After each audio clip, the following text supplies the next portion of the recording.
All right, everyone. Chuck Schumer and the Democrats have absolutely lost their minds. Going into 2020, here's a list of things that the Democrats could run on. Working class issues. Hey, the tax cuts didn't help the working and middle class enough. They could focus on that. They could focus on trying to make peace. They could focus on climate change. There are a plethora of issues that they could take a stance on, a principled stance, and run with. Not all of them would be winning issues. Some of them are bullshit, like, green energy talk or something, wanting to get the private marketplace out of fixing things like it usually does. However, they could run on these things. Instead, they've made their decision. Chuck Schumer very helpfully has decided that they are considering a resolution to force U.S. troops to stay in Syria, to force Trump to reverse his withdrawal decision. The Democrats are going to run on keeping a very small contingency of special forces in an area that is currently embroiled in sectarian conflict and erupting into open warfare between Turkey, a NATO ally that nonetheless completely ignores NATO, and Syria, a country run by a power-mad individual who nonetheless has the large-scale support of his own people and has a military readiness at the moment that's pretty kick-ass. It's going to be quite a struggle if Erdogan and the Turks actually decide to go in full force. Syria, probably with Iran as a helper, versus Turkey would be an enormous amount of bloodshed. Congress, therefore, has said, well, Trump's not doing his job. The job of a U.S. president is to take those troops, put them in harm's way to give us a reason to go pour more money and weapons into the region. Where we make money that way, Halliburton and all of these other groups that give us Congress people loads of cash in campaign contributions and run super PACs. We can't let those constituents down. Their constituents being, again, Halliburton, Raytheon, groups like that. We can't let them down, so we've got to have troops there, because otherwise, how are we going to get them shot at, essentially? It was funny because they already tried to do this. The other day, there was a bullshit story about one of our bases, one of our troops' positions being bombed by the Turks, supposedly. Never happened. And it would have been funny if it had been Turkey and not the Syrian forces doing it. Our troops shouldn't even be in Syria. Not only should they be withdrawn from northern Syria, why the fuck are we even there? Assad doesn't want us there. Where supposedly ISIS is a big problem. The Democrats keep bringing that up. Dude, Russia was instrumental in crippling ISIS because they don't care about human rights. So they scared half of ISIS off the battlefield. We were making poor progress under Obama. Assad and the Russians did more. Trump got out of the way and aided those groups actually willing to fight ISIS. Once the fighting was over, our role was over. We should leave. Syrian withdrawal makes sense. All of these neocons saying, well, it's not time yet. We can't cut and run. You've got to do things in a strategic manner. Trump has been talking for 2 years about it. How long do you fucking need? Now Schumer says, with a straight face, the congressional Democrats have told us, the American people now, with a straight face, we want war in the Middle East.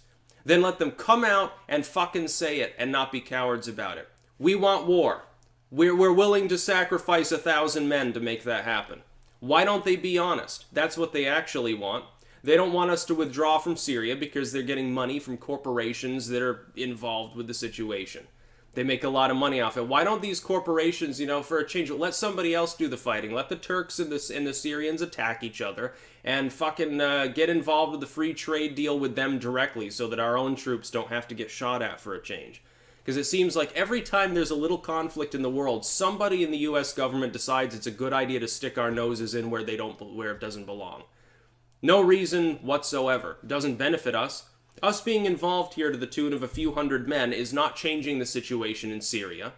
Leaving them there makes no sense. It serves no strategic purpose other than to get shot at in order to give you a cause for greater conflict.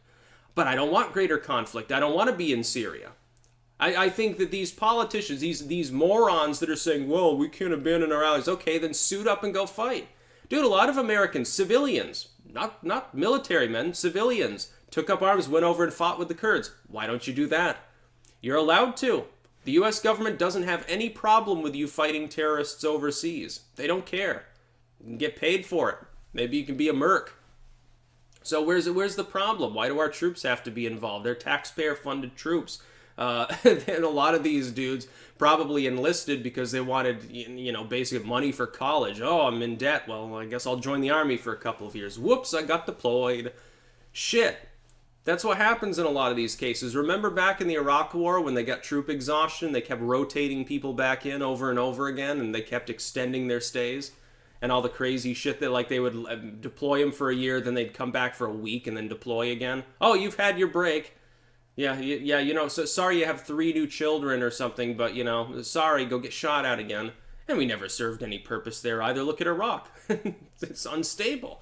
Look at Afghanistan. When Afghanistan starts sounding like this century's U.S. foreign expedition success story, don't you think that's a little bit of a problem?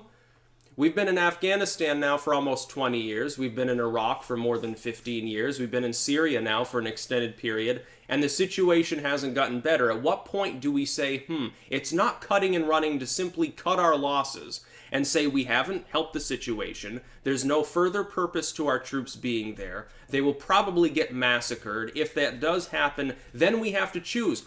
What happens? Let me ask you a question. Turkey accidentally or purposely bombs a U.S. position. What the hell are we going to do? Embargo a NATO member? Trump's preparing sanctions against Turkey right now. It's probably an empty threat. They're in NATO. We have U.S. bases and nuclear systems in Turkey. You going to withdraw all of our strategic operations in Turkey that allow us to project force elsewhere in the region and move them to a different country? You know how much that'll cost? Not just in terms of money, in terms of time.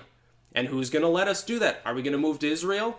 Are we going to put our troops in Egypt? Maybe we'll have to partner with the Iranians. What the hell are these neocons thinking? And now Schumer wants to come out, so you leave the forces there. We demand that Trump reverse his decision. You know what? Good on Schumer for destroying the Democrats' 2020 election chances.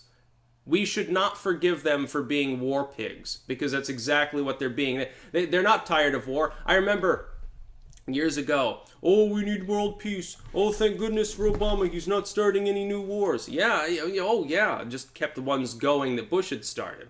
Well, at least it was a little bit of a welcome change, I suppose. Tens of thousands dead from drones in wars that we already started versus starting a new one and massacring 500,000 people.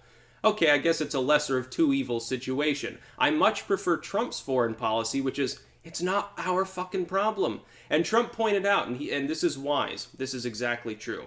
We can't sit there and guard Syria and Turkey and prevent everyone else in the world from attacking each other by positioning a few troops there and waiting for them to potentially get splattered. I don't think that Turkey's, insane enough to deliberately bomb a U.S. position, but in the fog of war, if Assad's tanks are rolling around and Turkish aircraft and all of this crazy shit that happens, there are terrorists and there are Kurdish militias, eventually someone's going to accidentally lob the mortar the wrong way.